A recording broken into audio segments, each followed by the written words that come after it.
Hello and welcome back to Needed Conversations. I'm Ryan. This is my wife, Victoria. We're glad you've joined us for this series called Power Couple, where we've been talking about the power of collaboration in marriage. It's really been a special conversation because we believe that having a common mission is the key to a lasting and passionate marriage. Last week, we talked about the characteristics of a good collaboration. And this week, we are going to be talking about why you and your spouse need to establish a creative process to help you move from vision to manifestation. It's going to be a great conversation. It's one thing to dream together as a couple, and it's another thing to actually put a plan in place and see it come to pass. I find that that's one of the most frustrating things about vision is it's easy to have one, but it's not as easy to chart a path to get you there. So coming up, we're going to be unveiling an easy to follow 5D creative process. Yeah, it's going to be a great conversation, so stay tuned. But before we head into the meat of the conversation, we wanted to talk to you guys about partnership. You know, what we are doing here is creating a lot of content, and that takes time and energy and resources. We're also creating books. We're in the process of writing one that is based off of this podcast called Needed Conversations, and it's on communication. And all of that takes resources, and we cannot do it without your support. So would you partner with us to help us to fulfill our mission, and that is to reach couples and teach them how to have marriages that reflect the glory of God, and also help individuals to discover their purpose. We have so many things in store, including our Forevermore getaway that we're having, which is exciting. And I know this is going to be a quick sellout because last year it filled up pretty quickly as well, and the seating is limited, and we already started having people register. So it's going to be an amazing time. You can go to moremostforever.com to go check that out and pre-register, because those spots are going to be filling up. But we're also having a grander vision, not just having these yearly retreats and these workshops and these gatherings. And we also want to have a retreat center for families, and we just have a grand vision, and we are not able to do this without your support. So would you partner with us by going to moremostforever.com and becoming a monthly partner of any amount? Any amount will help us, and it actually gives you access to our intentional marriage group, which is a place where you guys can connect with other couples. But we have monthly group sessions to help you stay accountable with your marriage. We have weekly devotionals that we post, and you can date ideas and so much more. And you guys get free dibs on all of our events that come up. And so be sure to go check that out at moremostforever.com and become a monthly partner, because this is amazing stuff, and you're getting it for a great value. Yeah, I'm so excited about our Forevermore Marriage Getaway 2024. It's happening Labor Day weekend, August 30 and 31st at the Hotel Hartness here in Greenville, 150-acre property. We hosted it there last year, and the couples just raved about the experience. It truly is a 5-star experience from the hotel to the food. Oh my goodness. Good. It was really good. Yeah. And then you get encounters with God. You get practical workshops. We're going to have a workbook, and every year we have a different theme. This year, in honor of our new book that is coming out, we are going to be focusing on communication. What are the most important conversations that couples should be having? How do you have them? And how do you get over those communication stumbling blocks? So we're going to be talking about sex, money, parenting. It's going to be fantastic. And you can go, like she said, to moremostforever.com or forevermoregetaway.com and sign up. Last year, we only started promoting about 2 months before. We're 6 months out now. Yeah, and we already, like I said, we already started having people sign up. So I know that this is going to go quickly. And we have negotiated, again, a great deal for your room rate. So you want to go ahead and start setting that monthly budget. If you don't have the money to put aside right away for the specific event, just kind of put it on your calendar and make sure that you're putting in your finances aside so that you can make this happen with your spouse. It's going to be exciting. Make it a priority and plan right now, because you don't want to be one of those many who reached out to us afterwards Is there a FOMO. spot? It was, Yeah. or yeah, they wanted a spot, which there wasn't, and then fear of missing out. Like everybody was going around you. Like you don't want to miss it. Go to moremostforever.com. Well, let's jump into our first segment of the day, which is our marriage strategy of the week. And I'm so excited about this one. I think this is a very cute, cool, I don't know. Yeah. How would you describe it? We called this the surprise move. The And surprise move. it sounds very simple. Again, we're trying to give you guys practical tools to take away, to apply right away. Again, it's not like big gestures like we've talked about before to try to I got to plan this huge thing. I got to spend so much finances, but it's little things that you can do every single day that affect your marriage in a big way. So the surprise move is to basically do something special for your spouse this week that will kind of just throw them off. Like that they're not really, not really expecting. So Yeah, because we can get into the routines of the same little things that we do, which are good to have those like special rituals that you and your spouse do. But what about throwing them a curveball by surprising them with a simple and unexpected gesture? It could be as simple as a love note or maybe their favorite treat, but I want you to think of a creative way that you can throw them off your scent, right? They might expect something from you, but what if you did it in a unique way? So maybe hide the little treat or a note somewhere in their car, like their dash, and then get on their phone and set an inconspicuous alarm that will go off at a random time in the day. And it'll say, go check your glove box. And then they'll go to the glove box, find the note or the candy, and just, it'll be unexpected, like a curveball. I think it also builds anticipation for yourself. Like Ryan has done that before, or I've done that for Ryan. Like, oh, I know I've set an alarm for 2:00. I wonder if my spouse saw it, and most of the time, like a few minutes later or like 10 minutes later, your spouse will probably text you and say, well, that was so sweet and so thoughtful. That really made my day. So just those little things help you guys to build that emotional connection. And, it's a simple gesture, but this is some of the things that these special gestures can do for your marriage. It reinforces appreciation and gratitude, which basically tell your partner, hey, I value you and I cherish you. And it's foundational for a healthy and happy relationship. It also breaks monotony. I can't even pronounce it.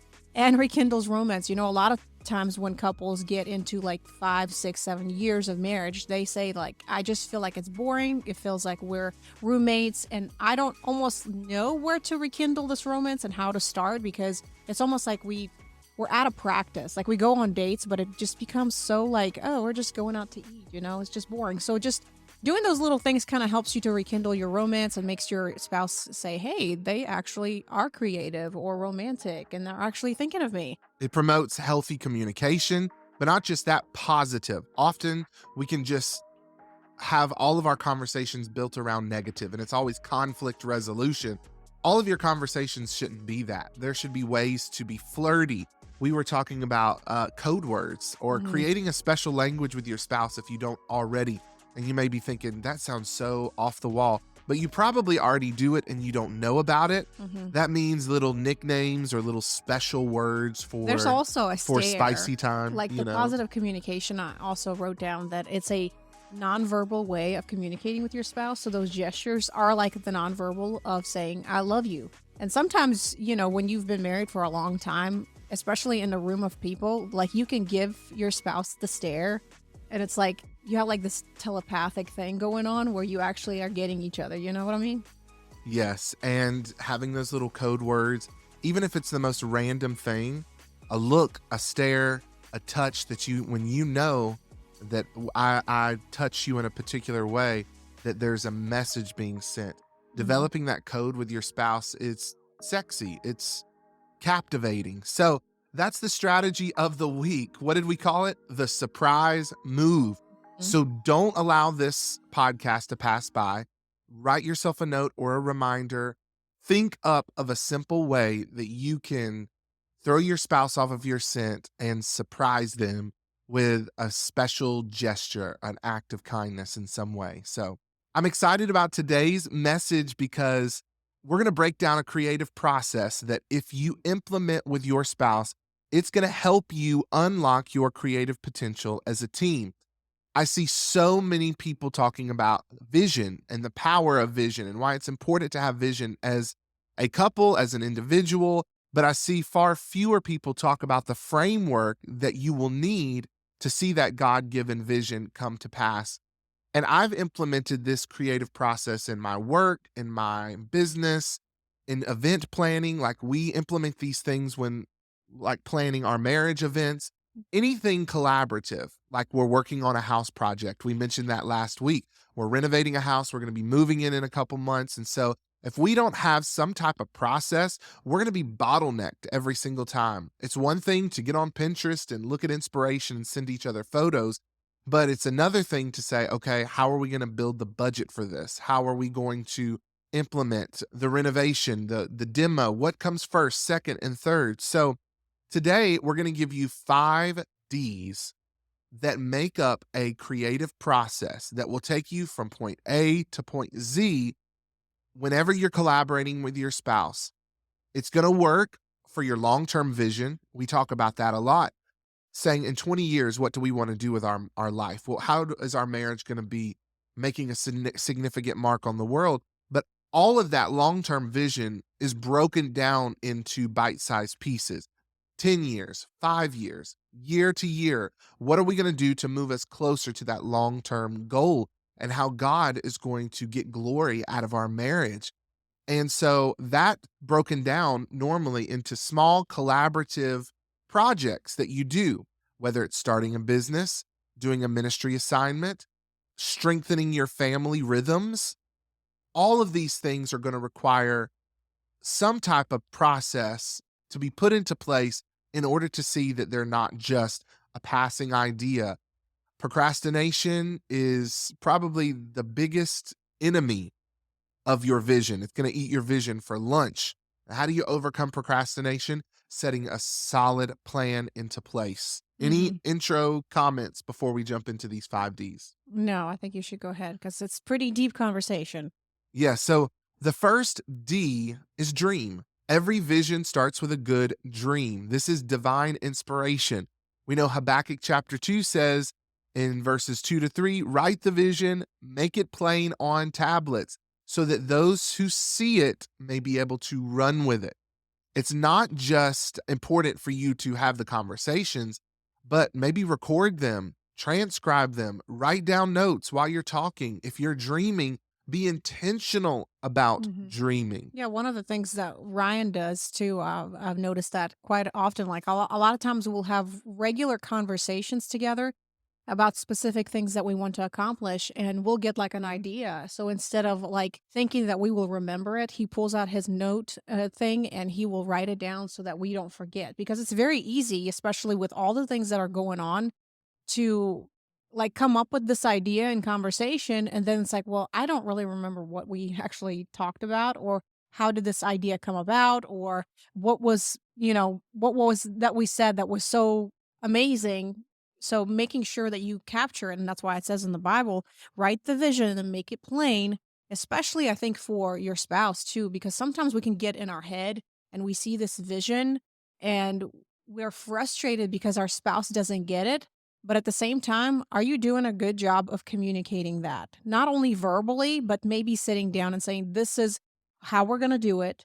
This is phase one. This is phase two. What do you think about it? Where do Well, you fit into it? I want to move into that because what you're saying is important, but technically that's moving into the next Ds. Okay. I'm sorry. No, no, I'm no. jumping ahead. You're excited, and I'm glad about that. But when it comes to dreaming, you really set no parameters on it. Yeah. But you do have to write it down, because when you get to what Victoria is talking about, you want to have something to be able to, Yeah. narrow down. Does that make sense? Yeah, well, that's what I'm saying. Like, dream meaning that you have this big vision in your head, but like, what is the first step in order for you to communicate that to your Like, what spouse? are some examples? Who's doing something similar? Yeah. Maybe not 100%, but exposing yourself. Is there somewhere you could travel? If your dream includes like property, what we do, we go and tour property, we walk land. We're shopping. Even We walked land that was already sold, and the realtor was actually excited to show it to us. yeah, absolutely. Just Just to dream and say, if we were to have a property like this, what could we do with it? yeah. And really, the important part of this phase is that you don't put any limitations and you say, if we had all of the money in the world, all of the resources, as much connections as we needed, what would be the biggest, most extravagant thing that God could do with our life and our marriage? And write it down. And God is going to be the one to refine that, right? Because you're going to have to filter out some of the things that are connected to pride and selfish ambitions or insecurities. Like, right, why do you really want to accomplish certain things? Yeah. Is it to fill a void in your soul, or is it to actually accomplish something for the sake of God's kingdom? And there's a clear difference between the two. And well, to be honest, that's why collaborative process is good, because we can bounce off of each other and say, I don't know if that's something that we should focus on. I think it's something more that's rooted in pride, or, we can be honest with one another. Mhm. Hey, I would love to be a famous singer one day. I would love to be, well known, a world renowned singer. And maybe one day people will hear my voice in that way. But do I want that for my own reasons, for my own fame and applause? And why do I want that? I've had to give up that dream a long time ago because it was my dream and not God's dream. And it's not that I'm not going to use my voice, but I'm going to use it in a different way. Music and creativity is going to be a part of our vision, but it's now become refined. Let's think of some people who had a God sized dream. Let's look at Abraham and Sarah. Mhm. When God came to him and said, listen, I'm going to make you a father and a mother of a great nation, Sarah laughed. Mhm. It was so big. Look at the stars. That's how many kids you're going to have. What are you talking about? I'm 80 something years old and I'm Don't even barren. have one. I don't have one, God. Yeah. And to be honest, when God really gives you a vision like that, sometimes it does tick you off a little bit. Like, Mhm. are you serious? You want to tell me that my lineage is going to number the stars in the sky or the sands in the sea, and I don't even have one stinking kid? Yeah. And it's so easy for us to read those stories in the Bible because we actually almost get like a bird's eye view of the story because we see them like in that creative process or when God got a hold of them and given them that vision and how they have walked by faith in so many instances. And it's easy for us to see it because we see the outcome. But it's harder when you actually put yourself in their shoes and say, what if like I'm in that phase of I don't know what the end result is going to be, but I'm going to trust God in the process because the Bible says that his promises are yes and amen, and he wants us to walk by faith and not by sight. So when we receive God's word and his promise for our lives, that we trust that he has something greater on the other side and we just have to take that step forward. He may not show us, the full staircase. He is a light to our pathway, which means he'll give it to you, what the next step you may need to take. And I would say the same thing for our life. A lot of people think that, wow, you guys have it figured out. You guys have this dream and vision and doing this and this and that. But I'm always, say this testimony that we started when we first started vision writing. It was like a tiny little paragraph. We sat down, we really didn't even know what to do. And then it's like every single year, God has increased our capacity and saying, you're dreaming too little. Like this is not If you can enough. accomplish it in your own strength, is it really a God-sized dream? No, go ahead. But I got to encourage you that you got to start somewhere. We started with that one paragraph, then we started the next year with like, half a page or a page. And we set timelines and deadlines, and we were able to accomplish that within 6 months. And we looked back and we're like, wow, we kind of already finished like 75% of our vision, and we're only halfway into the year. And so that also opened up our eyes to say, what else are we not thinking of? And how else can God increase that capacity for more? And so every single year we increased in our faith. And that's when God really was like every time we look at finances or, the network or the people connections, they come because the vision is there. And it says that God gives seed to the sower. You can't sit here and complain that you're not accomplishing these things if whatever's in your hand, you're not sowing. So, what is in your hand right now, and what can you do with what God has given you? Is it like wisdom for a specific industry?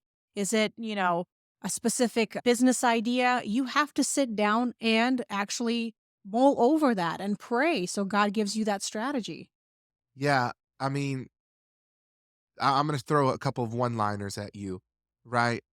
We all know the phrase, shoot for the moon and you'll land among the stars. Ultimately, when it comes to dreaming, it's not like you're going to step or walk into everything that you lay back and envision, but God is going to help you refine and articulate the areas of that big grand dream that he's going to cause to come to pass. Here's another caveat too.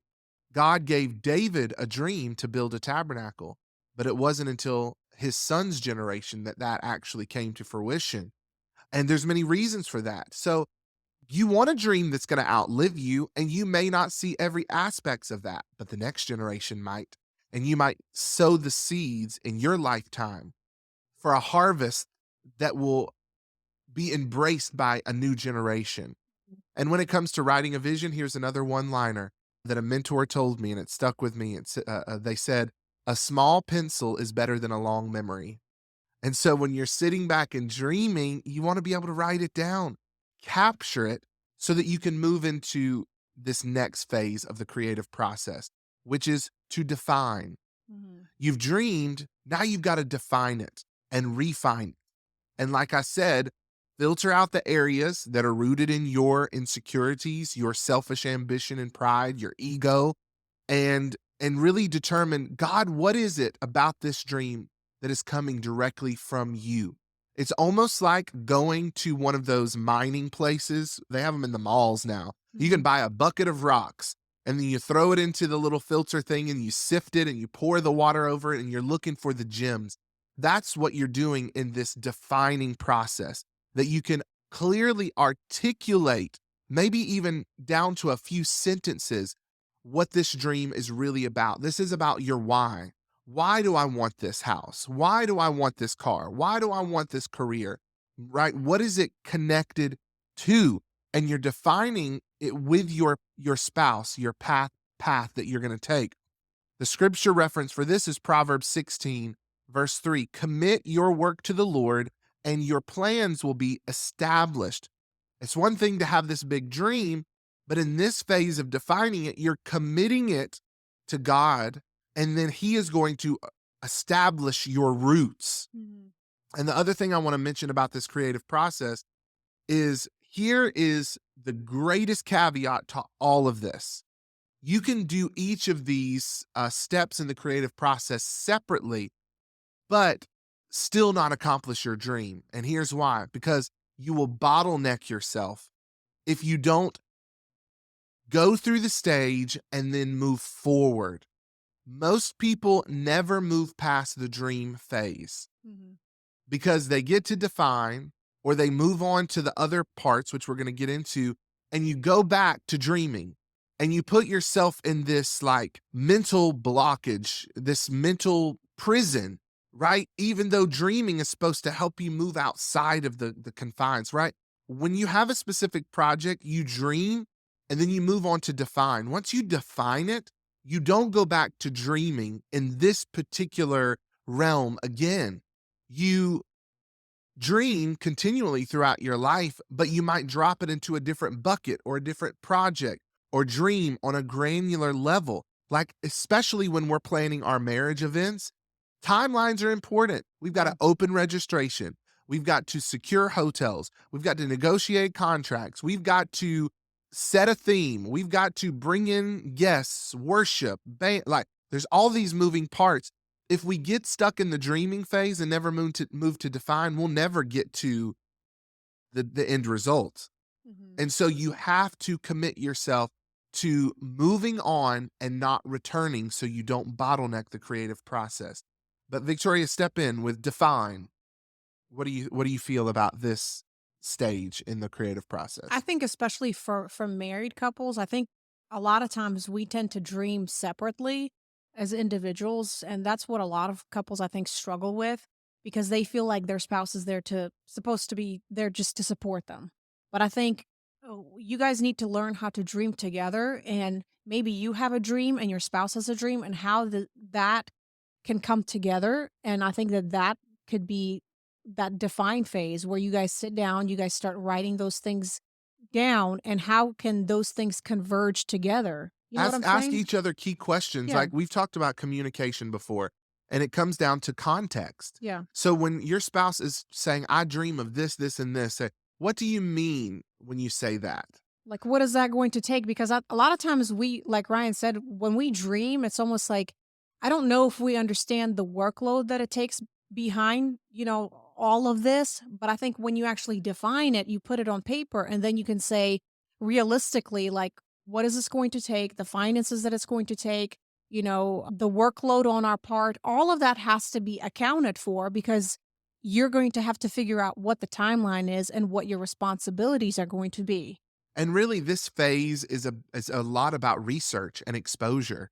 Yeah. Because how can you give words to something that you don't have a vocabulary for? So you're going to go into these different areas and expose yourself to a new world that comes with a new language. The world of finance has a different vocabulary, Mhm. right? The creative industry, for a writer, right? We're writers. I'm a songwriter. Do you know what a split sheet is? Probably not, unless you're a songwriter, because there's this particular vocabulary for a particular realm. So if your dream is in that space, you got to start learning the language of that space. That means Like I gotta say, like, researching. yeah, like when we got into real estate, like we're green behind the ears. I mean, we've sold houses before, but we've always worked through like, you know, realtors and stuff like that. But once we kind of got into the nitty gritty of it, we started learning, oh, okay, we can do this and we can do that. And this is how you network here. The And this different is type of yeah, loans. all of those things, and you kinda learn this over time. It's not like overnight you wake up and then somehow you know this. No, you have to expose yourself to it. Sometimes get your hands dirty and start working with smaller projects so that you can grab a hold of the wisdom that you need to actually build to the dream that you've set out to accomplish. And again, this stage is the why connected to the ability to articulate that dream in as simplest and as if a child could understand it. If you can define it down to a paragraph or 2 to 3 sentences, this working mission, then you're going to be able to move to the next phase of developing. But in the defining process, you're going to have to do the research. How is this particular project congruent with the larger dream? What is the research we need? Storyboard, mock it up, go get you a bunch of magazines or start a Pinterest board that you're taking that dream and adding legs to it just a little bit so that as you move into the next phase, you're not going to have to go backwards at any point. You've already got the language for it, you've defined it. Now we're going to move into developing. So it's like a big funnel. You're streamlining these ideas down to palatable pieces, more bite-sized pieces. So this third D is develop. So you've dreamed, you've defined, now you're moving into the development phase. That means you're actually putting boots on the ground. You're putting action with your faith. And the scripture we have for this is James chapter 2, verse 17 that says, faith by itself, if it does not have works, is dead. So this third phase is about going out into the field and getting your hands dirty. You Mhm. you may need to go and participate in somebody else's dream in the same realm or category that you want to be in so that you gain the expertise. And now you're not only defining it, you're getting the experience. And now you're being able to clearly lay out a framework for what your dream looks like. When it Mhm. comes to our dream, for instance, we want to have a retreat center. But how is our retreat center going to be different from everyone else's? Well, in order to know that, we've got to start experiencing others.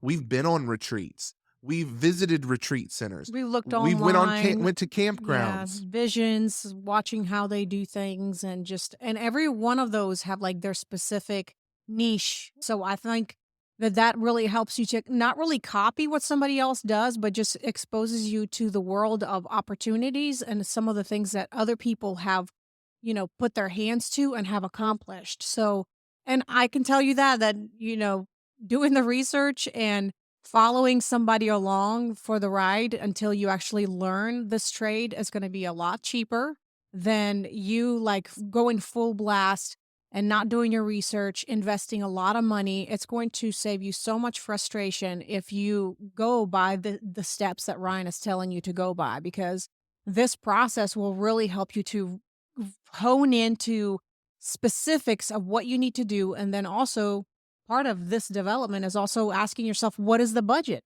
What are we going to Yes. put into this? So, So people don't like this word, no. but we have to embrace it. Limitations.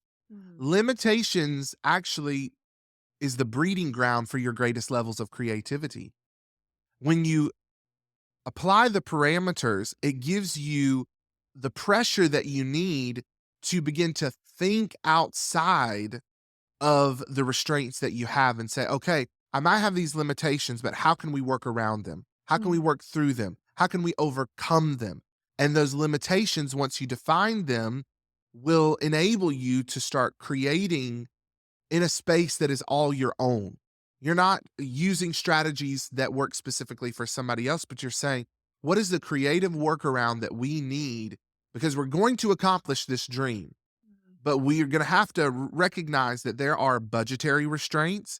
There are, and no matter what the budget is, there's always a budget, whether it's $1 billion budget or whether it's a $10,000 budget.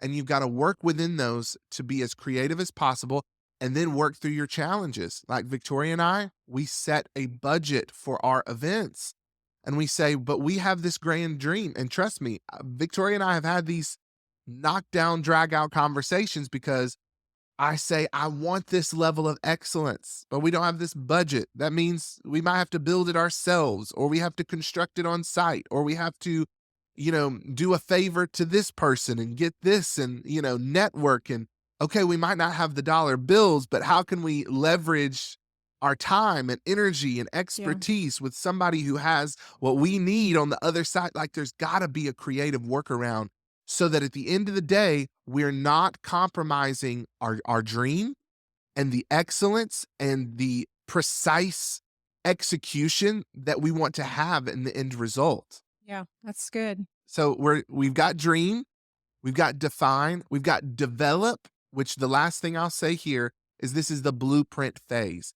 Before you call in your general contractor, before that general contractor hires out for specific jobs of building a house, they're going to ask, what are the blueprints? What is the size of this house? How many rooms, bedrooms, bathrooms, living room, den? What is the square footage of the property as a whole? And are there any external build? Is there a pool? So you got to answer all these questions. And then after moving through that blueprint development phase, you're going to be able to go into the design and the producing and the publishing, depending on Mhm. what industry or realm that you're operating in. This is where you're really starting to see the meat on the bones. One of the good examples for all of this is Ezekiel. Ezekiel, go down into the valley of dry bones. And he starts speaking in different layers, right? Ezekiel, speak to these dry bones. Command the winds to begin to blow, the bones to come together. Now, then he says, Ezekiel, speak to the muscles and the tendon that they begin to form until in the end, this great army appeared before him. And so at this phase, we've got the bones, the structure, the blueprint. That is the development.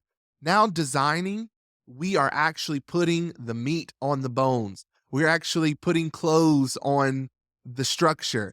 We are actually looking into, in our case, when it comes to homes, like the interior design aspects, right? Okay, we want this size house, but what is the style of the house?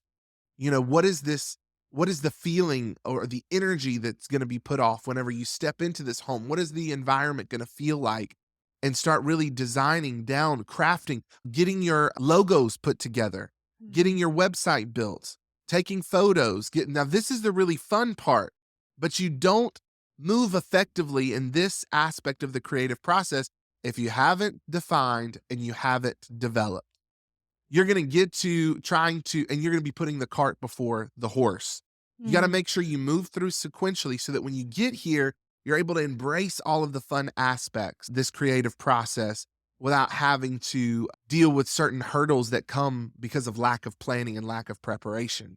I think all of us can say, or those of us who are really interested in like real estate or watching, HGTV shows, that's one of my favorite things to do is when I'm folding laundry to watch people renovate homes. And not necessarily that certain people actually have the style that I like, but I love how cohesive it is. And that's Yes. what's fascinating. And I think that's what fascinates everybody to be drawn to somebody and say, wow, they've made it. Like, you look at Joanna Gaines, anything that she does is so cohesive because she has a strategy put forth. Like, I actually watched one of the her hotels that was being redone, and I loved watching the behind the scenes because I saw how she processed information, how she worked with her team of designers. It wasn't just herself that is doing this. There's a team.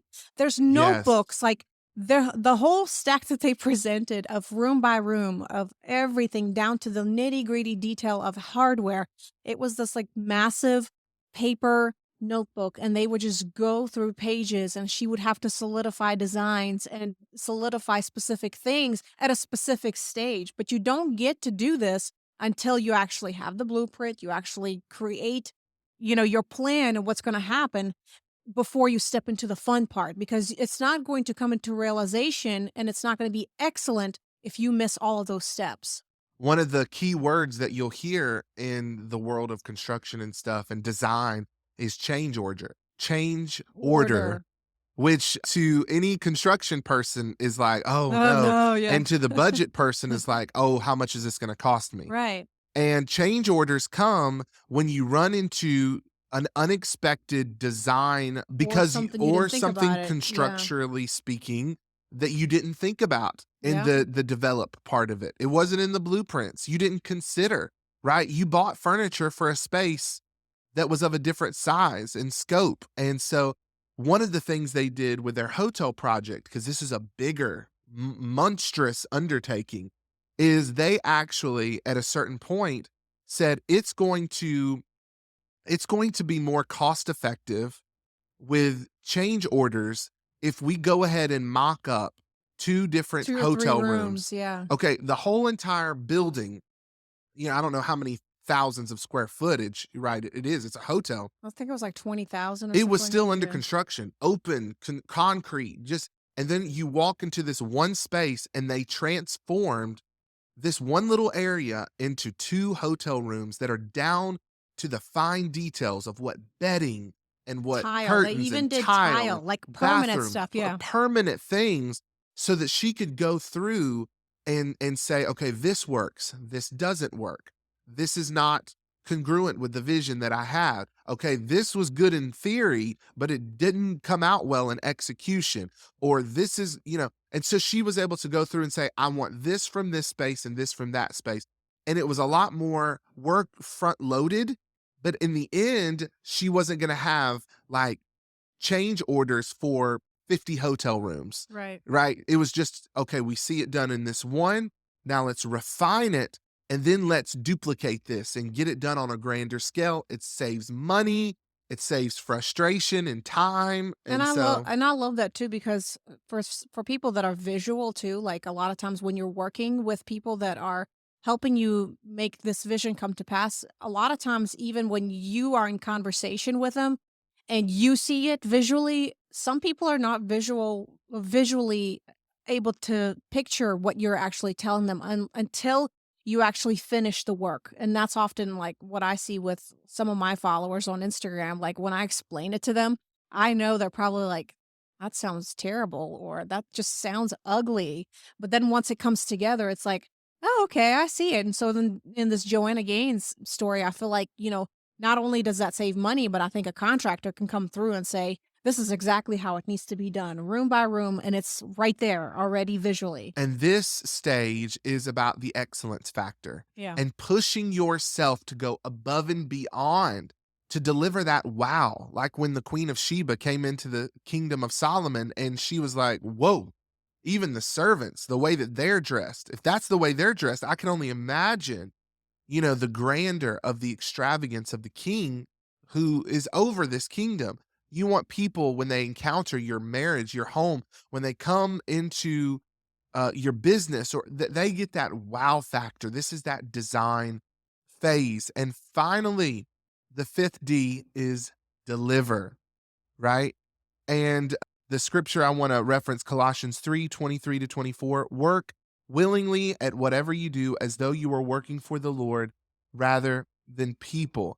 And this is the point of celebration, right? Where you say, okay, we're one step further toward our long-term goals. So you got to celebrate every single moment. And that's why this creative process is going to be instituted at smaller scales. And then you have an overarching creative process that inches you toward that longer term 20, 30-year vision.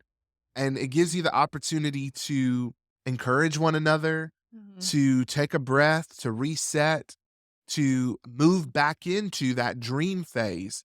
And moving in these cycles of this creative process is like a wheel on a train, right? You get it moving and the momentum carries you from project to project. So, Yeah, I would have to say same for us, there are often times when we look and we're in the house and there's so much to do, it can get a little overwhelming, but when we look at our timeline because we visually placed it on paper, on our iPad or computer, we say, "Hey, it's week 4, let's chill out. We have accomplished quite a bit. Let's celebrate what we have done already." Like yes, this celebrate is the win. something we don't have to do again. That's kinda how I visually see it for myself, like, especially when I work out and I really don't wanna do it that day. I'm like, "Okay, I'm gonna just do this workout, this section right here, and I won't have to repeat this workout again. Like, I won't have to repeat this exercise again, so I'm gonna move on to the next one." And that's kinda how I keep myself motivated and keep going after I've kinda planned it all out. Yeah, so these are the 5 Ds of the creative process that every couple should institute. I know it may seem overwhelming. Hopefully, you are taking notes. Sometimes I feel like these podcasts are like master classes. They are master I mean, class. these 5 Ds: dream, define, develop, design, and deliver. Just take it in bite-sized pieces. Start with dreaming. Start there.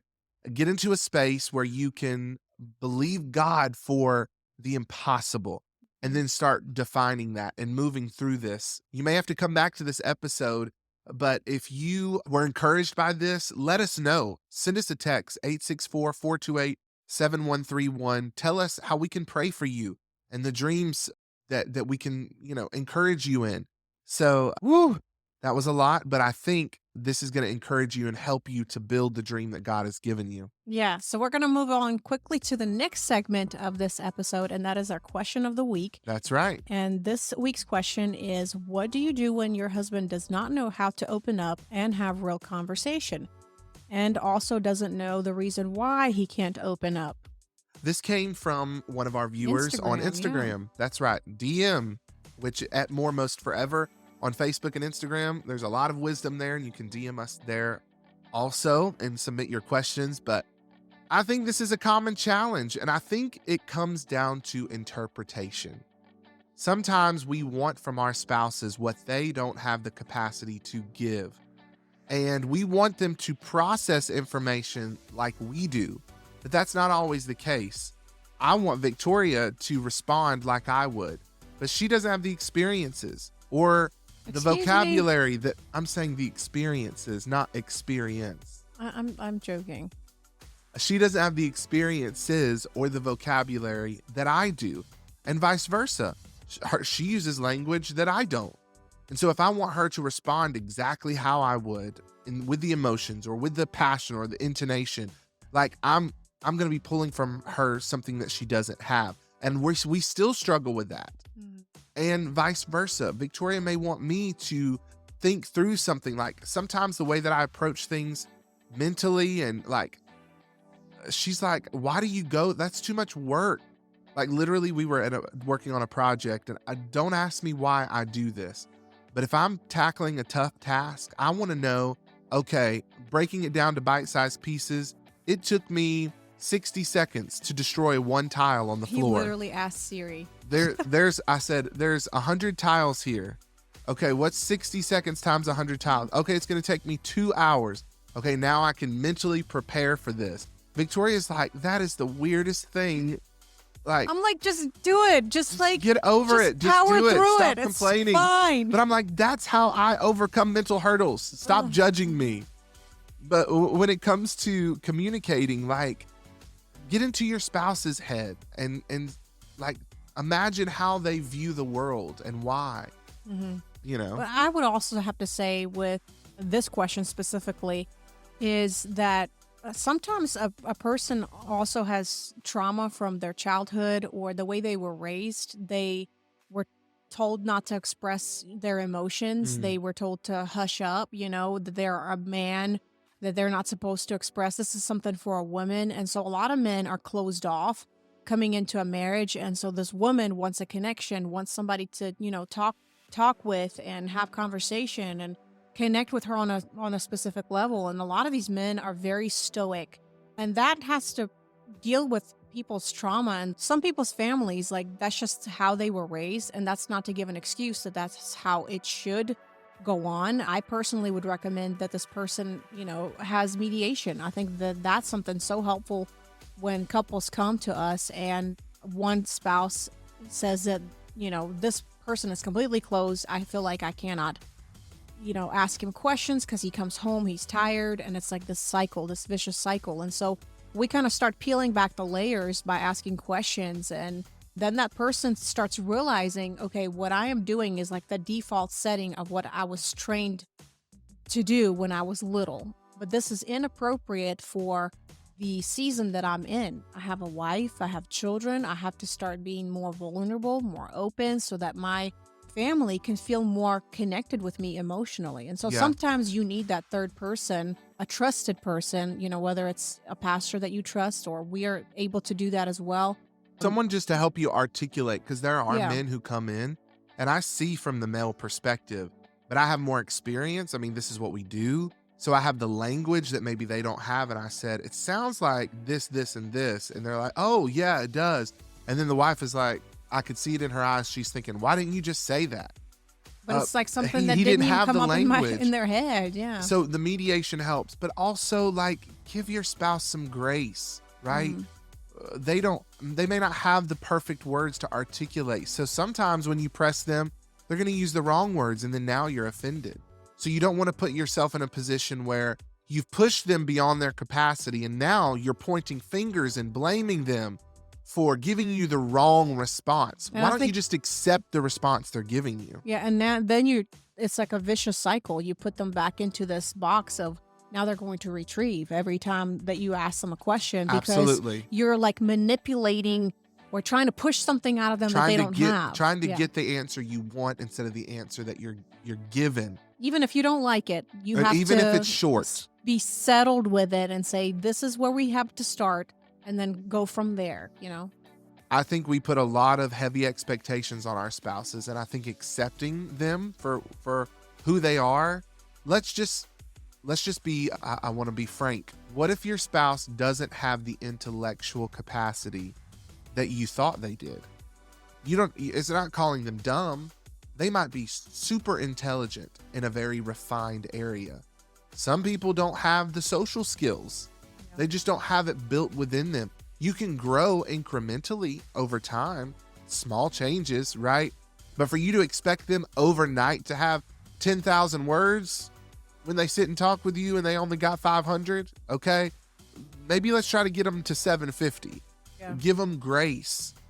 And also, I think I'm going to add this to close up this question. Ladies, men, there's a squeeze that happens on their brain, especially if they are work intensive, they're project focused. If they are the quintessential model of a male brain, right? They are going to go to work, be hyper focused, and come home and have exhausted all that they have to give, right? One way to reset the valves is sex. So take it to the bedroom, and you would be surprised what that does to reset the framework of your husband's brain where he's been at work, and you just lay there on his chest and then ask him the question that you asked before and didn't get the answer that you were looking for. Now that his brain is decompressed, he'll be able to give you a little bit more. Unless it happens at 1 a.m. in the Unless it morning. happens at 1 a.m. in the morning. Hey, you get what you get. You may not want to talk about it at 1 a.m. in the morning, but you know what I'm saying. Yes. Well, this has been a great episode today. Make sure if you have any question, text us, DM us at Moremost Forever. And also make sure you become a partner. Join our intentional marriage group. There is a world of resources here for you. All you have to do is take that first step. Reach out to us. We are here to help on any level, whether it's following us on Instagram, getting that daily encouragement, shooting us a text, or going as far as, reaching out for mediation. We are here. This relationship, you can have as much or as little of Empowered Culture Ministries as you want. We hope that you'll take all that we're offering in this buffet of resources, but start somewhere. Start with a follow, start with a share, something. And any final words? No, this has been a needed conversation. Thank you guys for joining, and we will see you guys next week. That's right. Until next time, God bless.